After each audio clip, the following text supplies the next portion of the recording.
So the AIRFIX kit, Beaufighter or Beaufighter? Find out right here on Gary's Stuff.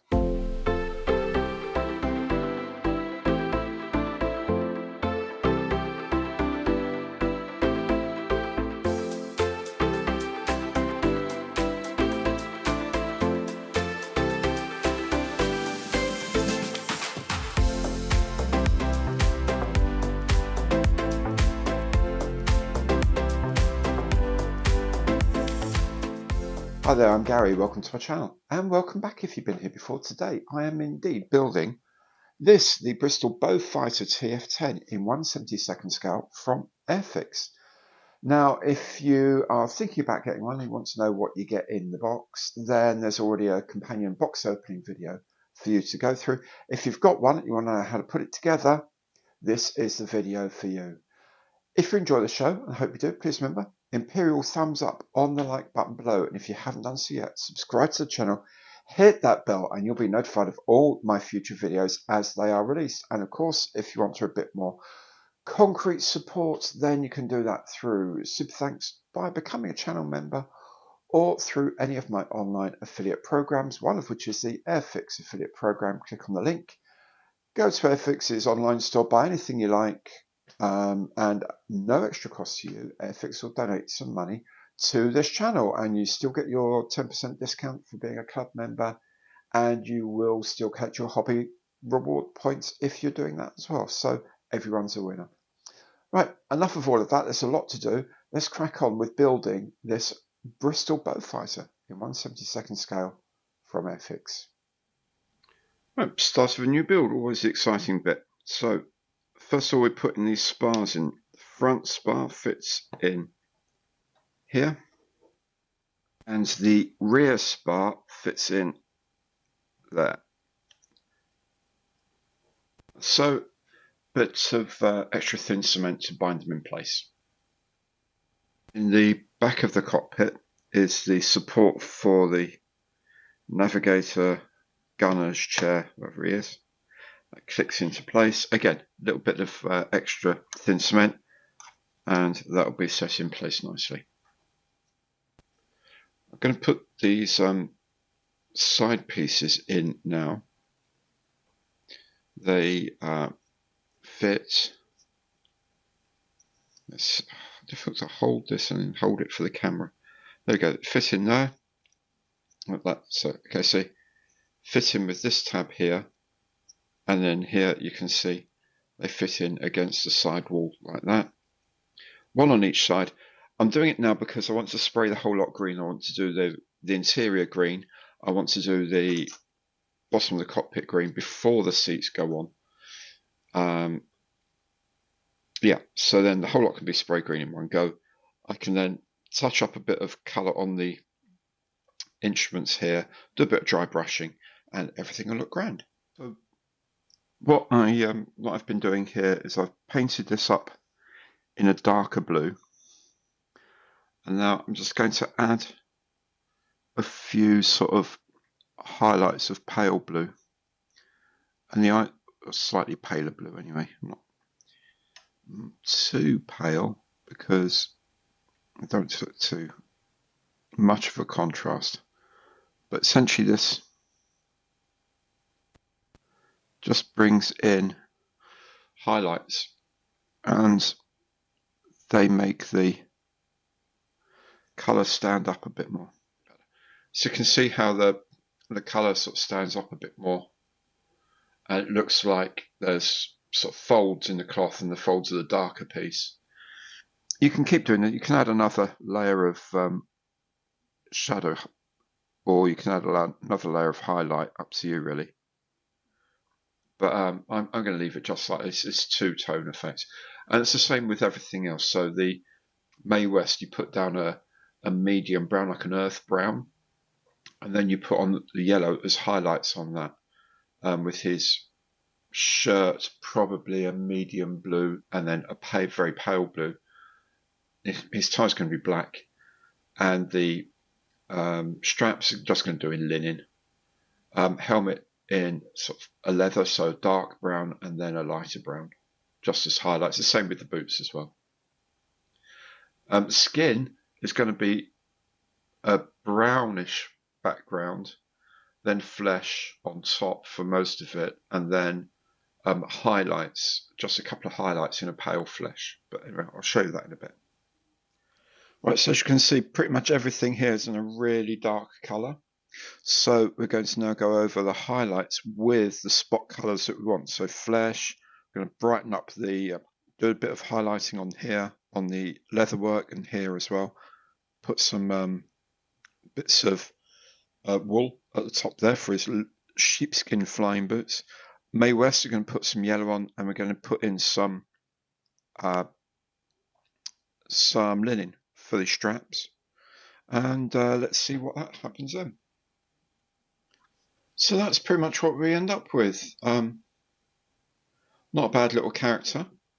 Now all these lines look a bit heavy when you zoom in like this, but because you're viewing them from a long way away and through bits of plastic, these sort of soften down, the contrast softens down and it looks more natural. So you have to really pump up the contrast but on the bits themselves, because viewed from a distance there's a sort of a scale effect on the contrast and it doesn't look as harsh when you look further away. Into the front end of the cockpit we're going to put the control column. It's in here, like so. And then the rudder bar assembly. Might need some tweezers for this bit. Sits in front of them. And these are all going to get painted black. In the rear of the cockpit area, we are going to put the seat. So, for the rear gunner. Then when you're ready, you can put this seat, the pilot seat, onto these 4 prongs here at the front.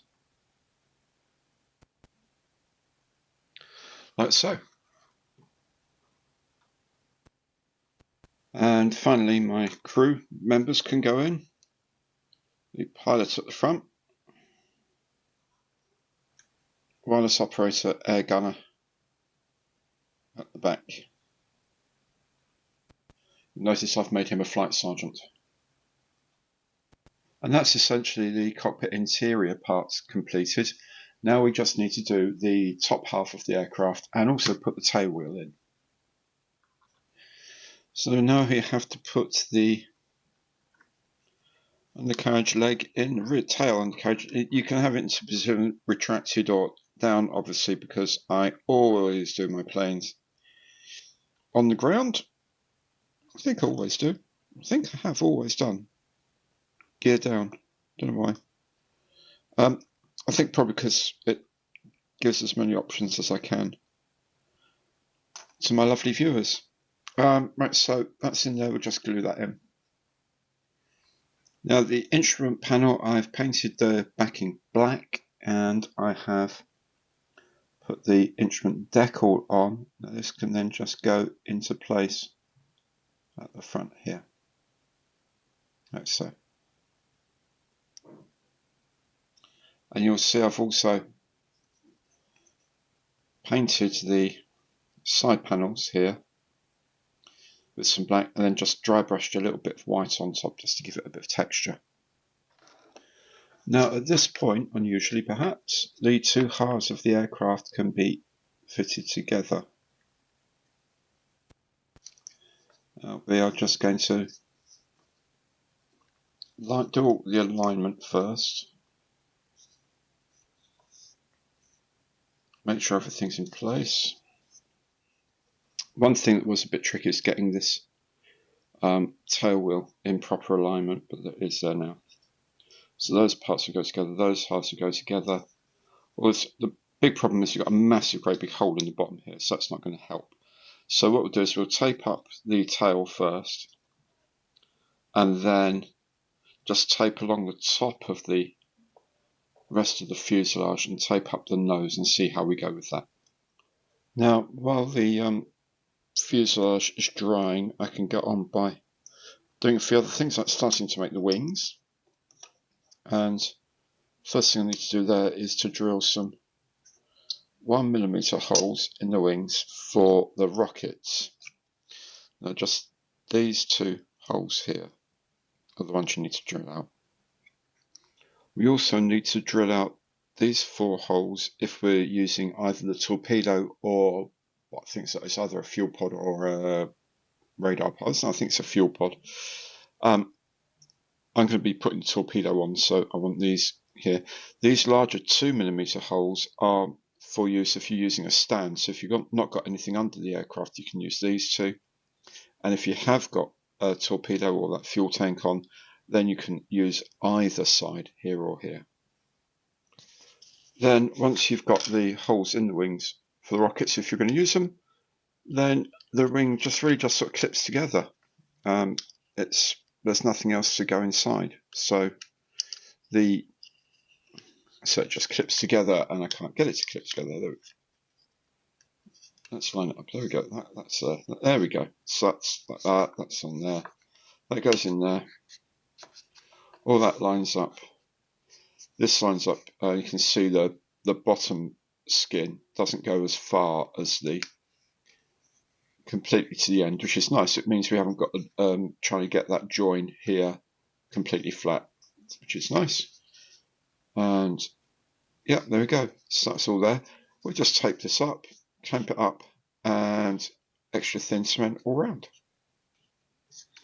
Right, next thing we do is we put the cockpit floor into the fuselage. It will go in. It's a tight fit, so you might want to dry fit this a couple of times just to make sure all the bits and pieces go in where they should, when they should. You can see it's quite a tight fit. You will have to sort of eke these out a little bit. Like that. And there we go. Floor's in. Pilot and wireless operator air gunner at the back. Now what I have done is I've left this overnight to set up, because I think that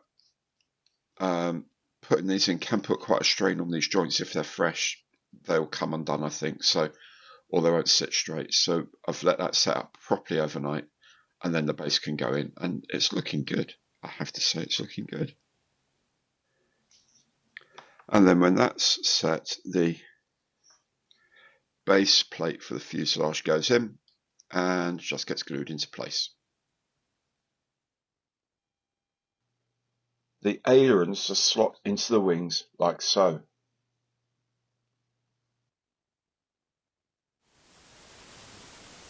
Onto the tailplane, and there's a couple of filler pieces that go in, and you can see the dihedral is already set. It's a single piece.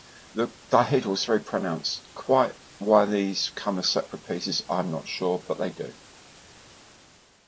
The fin comes in 2 halves. It just simply slots together with these 2 locator pins to help you line everything up, and then you can just bit of glue and clamp it together to set. Now the tailplane, when it's ready, sits into the fuselage here at the back, like so. And then the fin clips into the top like this. Then there's this long tail fillet that goes in. It rather conveniently covers up the seam between the 2 halves for most of the length of the fuselage, although to be fair, I haven't noticed much of an issue with the seams. Then the wing can be slotted in over its 2 spars and sits nicely in place. A very nice fit. We fit the rudder into the fin now, and that is essentially most of the structure. Oh, just need the nose cone, and then that'll be the structure of the aircraft pretty much complete. And we can move on to the engines. As I mentioned, I'm using the shorter nose cone on this one, not the big thimble radar. Right, so we are going to start with the engine construction now, and basically what we see now we're going to have to do twice. So first, the two banks of the cylinders go together, and we're going to paint them kind of like a metallic, a very dark burnt iron colour, and then I'm going to put in some engine grime over it. So that's what I'll do. Right, we're going to put the cowls around the engines now. We've got the, you see this little key mark here that goes up. Well, that's, think of that as the top center of the engine. This first panel, the one with the two notches out of the flat ring at the back, that one sort of hooks over the top, and that's our first ring there, and that sits right against the middle. Okay, so we use that as our basis, and then put the rest of the ring on. But that one, if you put that one on first, that helps set the location of all the others. And the collector ring mount here can go into the collector ring itself, and it only goes in one position because these are not equally spaced, and there's little notches on the inside of the collector ring piece here. So there's only one way it will go in. The exhaust clips over the front edge of the cowling and then sits into that recess there. So, okay, like that.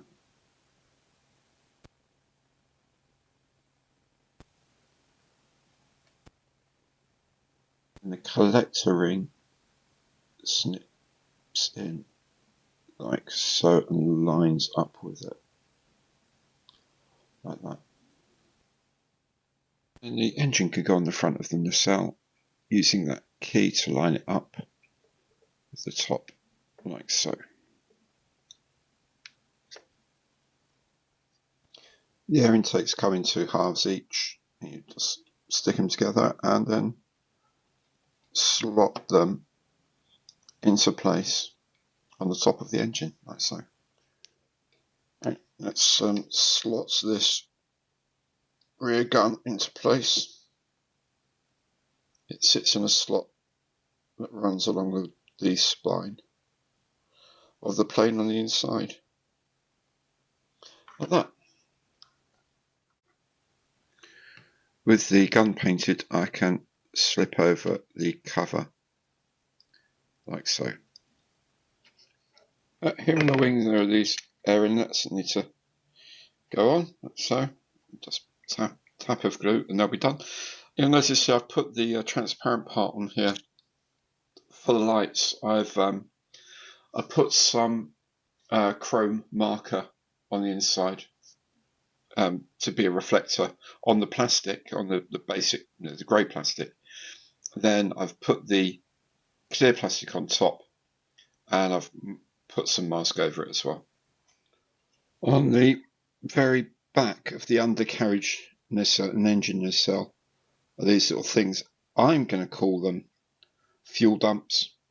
I have no idea what they are, but there they go. They sit there, whatever they are. Now I'm putting the rocket racks on. Now there's 4 rockets on each side, but they actually only go on one common rack. So there's a pylon that fixed to this, and there's 2 rails, and each rail has top and bottom a rocket. So there's 2 rockets on each side of the pylon, 4 per pylon, 1 pylon per side. You'll notice how that actually sit either side of the shell ejector slots on the wings, the same ones on the other wing as well. Of course, there are 4 guns on this side, 2 guns on this side. Now I'm going to put those on. I'm not going to put the pylons or anything else on because I want to be able to mask off the area just in front of these for the red telltale that used to be pasted over the gun ports when they were flying. So I want to see those. So I'm putting these on, but everything else will just be painted off the sprue, and on the sprue, off the frame, and we'll be joining up with the wheels later. I've sprayed the interior of the wheel well on the engine nacelles here with interior green. So what I'm going to do is I'm just going to use a bit of blue tack to hold these closed wheel doors over the wheel bay. That will then act as a mask, so when I spray the bottom of the plane, it doesn't ruin what I've already done. It's a trick AIRFIX already, actually AIRFIX do this on the Mosquito, the 172nd Mosquito. They actually provide masks because the doors are they're different when they're, it isn't just a simple thing of just closing them over. There's bits of there's like mounting tabs you have to have there if you've got the doors open. If you haven't got the doors open, you cut them off so the doors closed part won't fit on the Mosquito. On this, they do. So I've sprayed the bits of the plane white and overspray the area, otherwise you'll get a gradient at the edge of where the white goes. So overspray the white where you can. I'll now just mask off the white so I can paint the top of the fuselage here, the top of the wings, and the top of the tail planes. And I'll be using a Northern Temperate scheme. So I'll start with the dark slate grey and then mask off some camouflage bits and put on the extra dark sea grey. So here it is all masked off. As you can see, there's just this panel here that gets camouflaged. The tops of the wings, the leading edges stay white. Likewise on the tail plane, the leading edges stay white. The rest gets camouflaged. The fin stays white. Now I've used paper most of the places. I use paper to define edges and then fill it in with other bits of paper. Or here you can see I've used this camouflage putty just because this end bit is quite a difficult curve. You can either cut that out, of course, or just mould it with a bit of putty like this. So let's spray this in dark slate grey. So there we go, all the painting's been done, the paint masks have come off, and then we're going to let all of that settle down. We're going to give it another quick coat of varnish, and then we'll start some weathering and some panel lines. Once the varnish is set, I can start adding the decals. I've also, by the way, painted in the red telltales for the gun ports on each side. Just going to do a little bit of weathering using some oil paint here. I'm using a frankly ridiculously small amount of paint here. I'm just going to do it just to show you the effect you can get with a tiny, this is really literally almost nothing going on here. It's such a small amount of paint.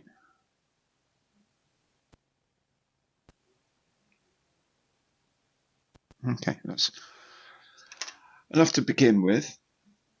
And then what I've got is a dry brush, and I'm just going to start streaking it. And you'll see it streaks out and starts looking a bit dirty and a bit grubby. Now the thing is, you can use that as a base and then start adding more. So you can see this panel here. A little bit more oil paint, and then just start streaking it, and always streak it in the direction of flow,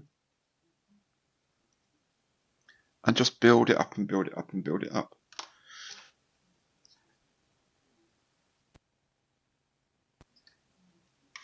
A little bit more in there, tiny bit in there. Actually might just be a bit too much.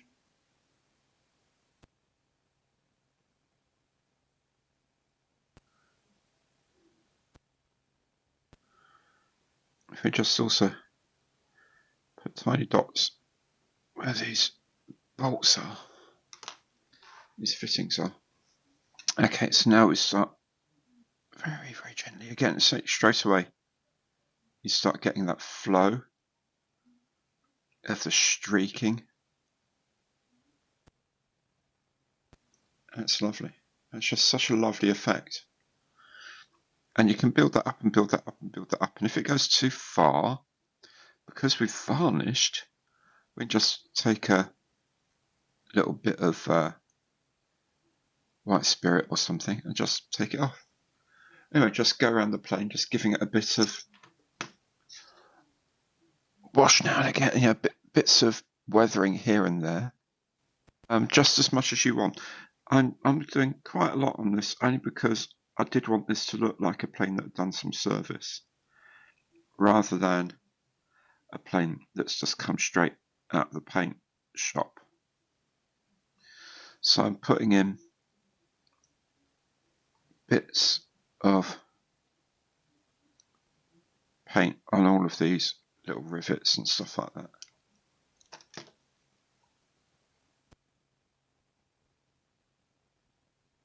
There we go, that's nice.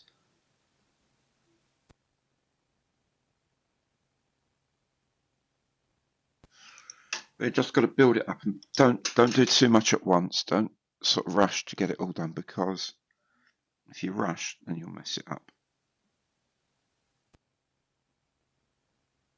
Just work your way around the plane. We're going to start assembling the undercarriage now, and the first thing to do is to put in these bases here, this sort of primary A-frame. The front end sits on in a slot, and the back end just sort of sits on the top of the bay piece here. It isn't great. I think they should have maybe thought about putting that into some sort of recess, or having a tab that you can use or something like that. Anyway, so they just go on. And this actuator arm goes in, and there's a couple of slots on the top. Well, it's actually the top of the roof, isn't it, of the undercarriage bay? But anyway, there's a couple of slots in there that engages into. And then the fun part, the front, the leg has to go into like these sort of cup-shaped supports on those A-frames at the beginning that we put in. And then the actuator arms have to sit into the back of these little tabs on the legs. Now, this is going to be a juggling act to get all of these together in one place at the same time. And it's a juggling. I'm never very good at juggling. There we go. I have to say that the Beaufighter and the Beaufort both had these really fiddly bits of gear. And they do go in. You know, it's not that they don't. They do go in, but it's just a bit of a juggling act to get them in. So A-frames, these little frames in first. Then I put in the actuator arms. And then finally the main legs go in. So they sit into the little cups down at the bottom here. And then the actuator sits into the little stems there. Let that dry, and then we'll have attempts at the other side. While I'm waiting for those to dry, I'll put on the engine exhaust, as I've got the thing upside down. These sort of hedgehog exhausts, I've painted in burnt iron first, then just gone over it with a engine soot, sort of brown engine soot stuff from Vallejo. Brown engine soot. There you go. It's quite matte, and then you can just, because you've done that, you can just sort of rub your finger over it, and it just picks up the tops of the vents there. For the rocket launcher rails, these sit either side of this pylon assembly. So, a sensible way of having the rocket launchers, providing of course that your wing is stressed, for having them all on one pylon. Here we go.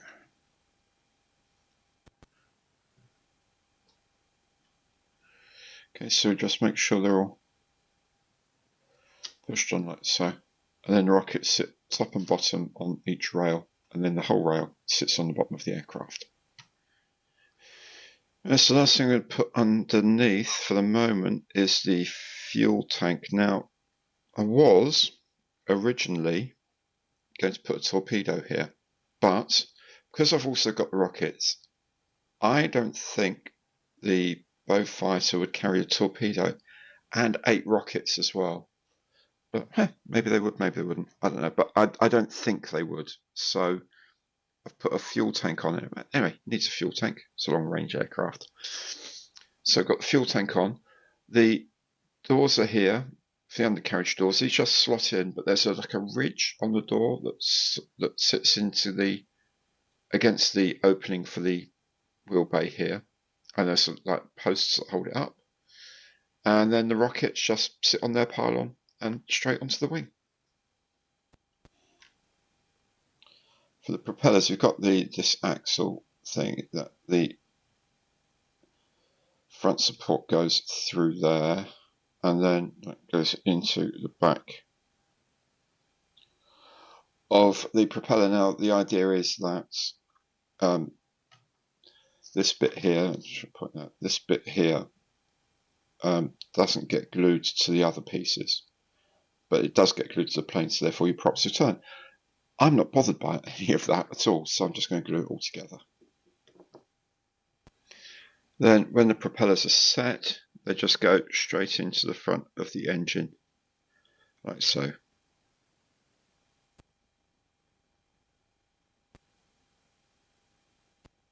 Okay, and then sit like that. The wheels just clip in to the undercarriage legs here, very gently. Just trying to break anything. Okay, that's it. So you can see they rotate. Leave them to rotate freely because we can set the angle of the flat spot later on. One other thing I've built for this particular aircraft, because of Coastal Command and all that, is I built a little Yagi aerial. This is just out of bits of polystyrene strips. It's just like a direction finding aerial they used in combat. So that's very nearly everything done. I'll now give it a quick varnish coat. Make sure the Yagi aerial's pointing in the right direction. Isn't quite set yet. Give it a quick coat of matte varnish, and then I can take off the masks for the transparencies, put the little transparent dome over the direction finding here, and put the wing lights in, and then that will be the kit finished. So there we have it, my maybe not so very beau fighter. I really enjoyed making it. As a kit, it goes together very nicely.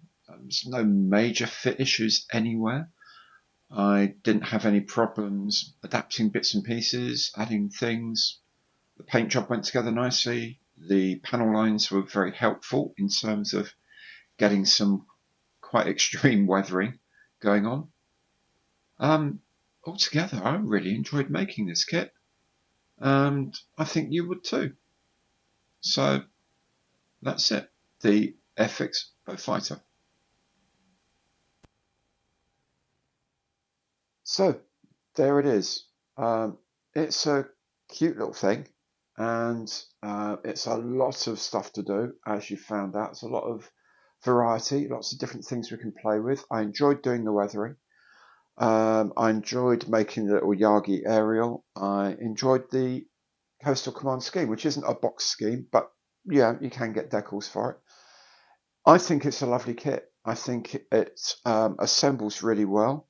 The only fiddly thing I found was the cowling around the engines. It comes in 3 parts, and you have to kind of, all right, that's a bit of a fiddle.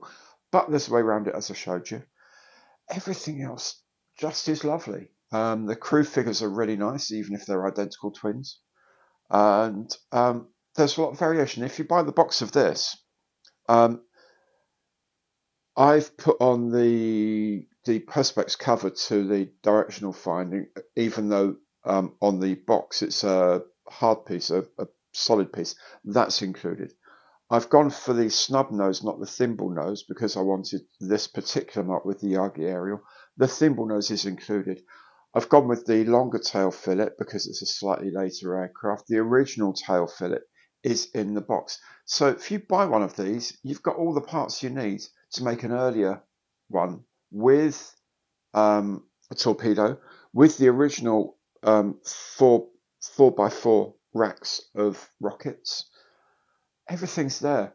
So if you can't find the Beaufighter you want, just get one. You'll get that. And if you're going to aftermarket for the decals anyway, there you go. Happy days.